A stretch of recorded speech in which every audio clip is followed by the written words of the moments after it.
the hand down at the tib fib. I think that's how it shows in the book, doesn't it? Yeah. Okay. And then the other hand goes above the femur, above the lateral condyle, okay, just above the knee joint. And I basically create a valgus stress there. And there should be a little give. It's a ligamentous sort of feel to it, okay? Some people will travel with it. They'll say, okay, full extension. She's got a little hyperextension. And I'll do that. And then I'll kind of come down. All the while, as you get into about 20 or 30 degrees, look what happens. Automatically, you're going to get rotation of the femur, okay? So you need to make sure you're maintaining that valgus stress by not, look at the patella. The patella shouldn't do this, okay? It should do that, like that. It's hard for me to relax. This is actually another test, kind of like Murray's test. Sorry, you okay with that? Okay, so like this and like that. Now another option is, can you come over to the edge of the table here? Another option, which I like, get my wallet out of the way. It's full of receipts, not money. Typical. Okay, relax. All right.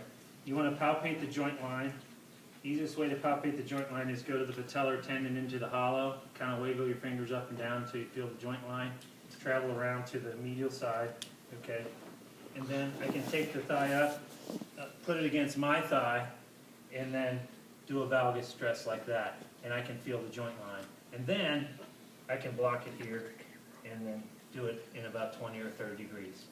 Either one's okay. I feel like I have a little bit more control doing it this way, okay?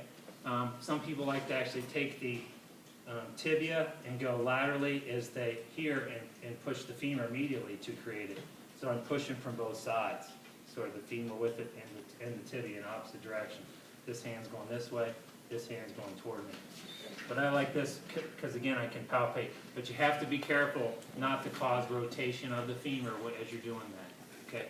Houston says oftentimes, or believes that oftentimes, the patient can't relax when you're grabbing this, especially if they're uncomfortable, and especially if you're palpating really hard on the joint line when that's where they're tender.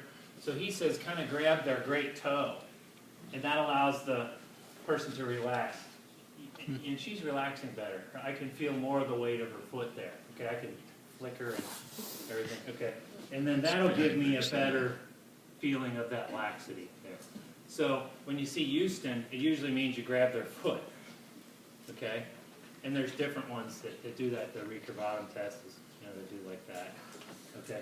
So, and then on the Veris side with the Houston, you do like that. So if you're checking the LCL, very similar thing, except now you're creating a varus at the knee for adduction of the tibia, okay?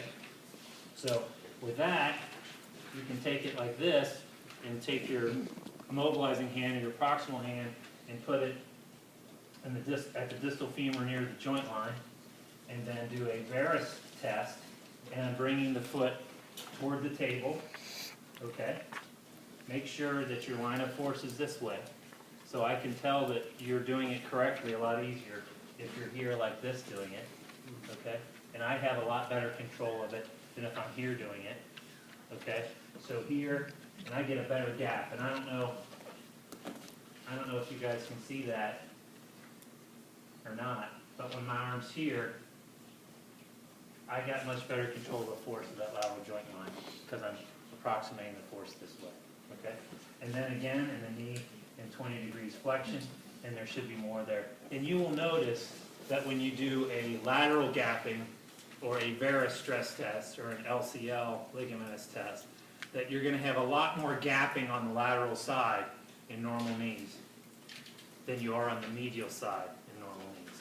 And you'll actually feel that rebound. I push it over, and it'll clunk. Okay, that's a normal end feel. You're going to get more gapping on that side. Okay, and one of the reasons for that is the integrity of the medial meniscus and medial collateral and posterior medial capsule is so tight there, and the MCL, or the tibial collateral ligament, is bound into the capsule there. It's intracapsular, so it's going to be snugger and tighter. It should be. And the LCL is extracapsular, and this band that goes pencil-like across it, so it allows for more gapping to occur. Does that make sense? Okay. So you guys want to try those?